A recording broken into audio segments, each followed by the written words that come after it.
Très bien, Robert, je crois que vous voulez intervenir. C'est ça? Oui, Monsieur le Président, mes chers collègues, le débat que nous avons là est très intéressant et je trouve qu'en plus il est de qualité, il est plutôt bien mené.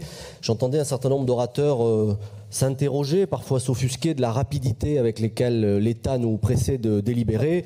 Écoutez, c'est la deuxième plénière qu'on consacre à ce sujet. À la métropole, par exemple, pour répondre à Monsieur Mélier, on n'a eu qu'un débat, hein, on nous a obligés à tout faire en une seule fois. Ici, il y a deux séances et je trouve ça plutôt très bien.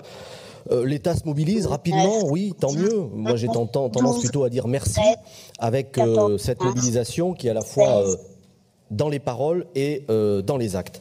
Alors oui, c'est un débat historique. Je crois que le débat que nous vivons là, aujourd'hui, est un moment assez historique et en même temps assez étonnant.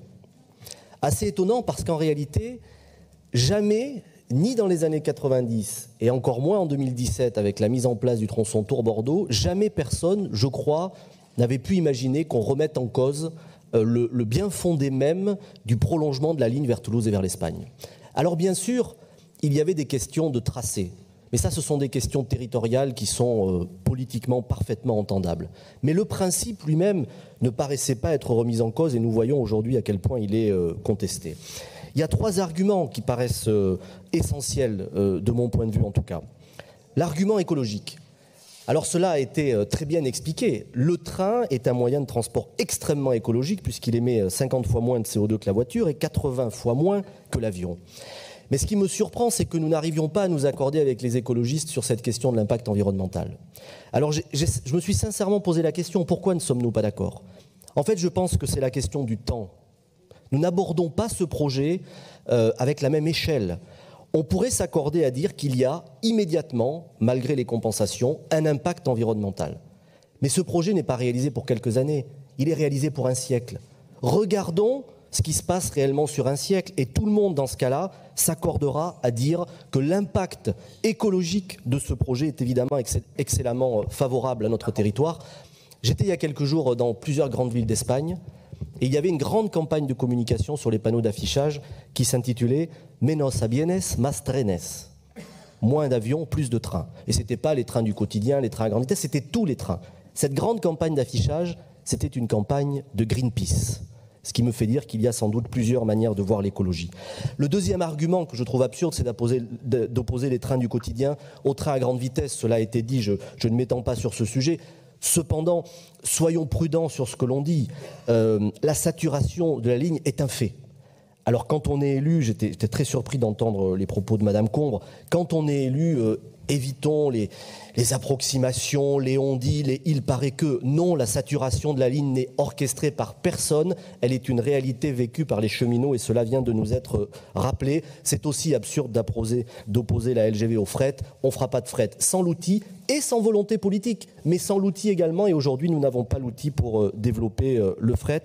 Enfin, le succès populaire, bien évidemment, de Tours-Bordeaux doit nous amener à soutenir la prolongation de la ligne. Mais je crois que si nous avons aujourd'hui un débat extrêmement nourri, c'est d'abord et surtout parce que GPSO pose des questions de société. Et ça nous pose la question, je crois, de savoir au fond dans quel pays et dans quelle société nous voulons vivre. Première question, c'est la question évidemment du rapport à l'économie. Je passe rapidement, cela a été dit. Il y avait d'un côté ceux qui prônent plutôt pour ralentir, pour une forme de décroissance, chère au cœur de Sandrine Rousseau, avec une vision malthusienne. Soyons plus heureux, soyons moins nombreux. Je crois que ce n'est pas l'avis que nous partageons ici. Et tous les jours, des chefs d'entreprise nous démontrent que la croissance passe par la croissance verte est possible et nous en avons d'excellents exemples et nous soutenons ici des dispositifs qui vont dans ce sens. La deuxième question, c'est celle du rapport au progrès. Progrès technique, tout d'abord, avec d'un côté ceux qui le craignent, et nous avons eu ici des débats sur la 5G particulièrement loufoques, et de l'autre, ceux qui considèrent que le progrès technique est une des clés de la réussite en matière de transition écologique, et puis enfin le progrès social. Tout à l'heure, Monsieur le Président, vous évoquiez un prix un tout petit peu plus bas que la réalité, mais pour pratiquer le train Paris-Bordeaux toutes les semaines, ça démarre à 19 € l'aller, 19 € le retour. Je prends des Ouigo, prenez des Ouigo, vous vous rendrez compte qu'il y a un vrai progrès social derrière ces réalisations. Et puis enfin, cela évidemment nous renvoie à la question de l'aménagement du territoire et à la solidarité entre les territoires, tant au sein de notre région qu'avec la région Occitanie. Ce projet, il a mis aussi en lumière, je crois, le rôle et la place de Bordeaux. Et là, je serai sévère, mais je trouve que sur ces 3 questions fondamentales, la ville de Bordeaux aujourd'hui a choisi la décroissance, le refus du progrès et l'égoïsme territorial. Et cela entraîne, je trouve, la ville capitale vers le déclin. Bordeaux est isolé politiquement, on l'a vu dans la métropole, mais aussi isolé sur un sujet majeur avec la région.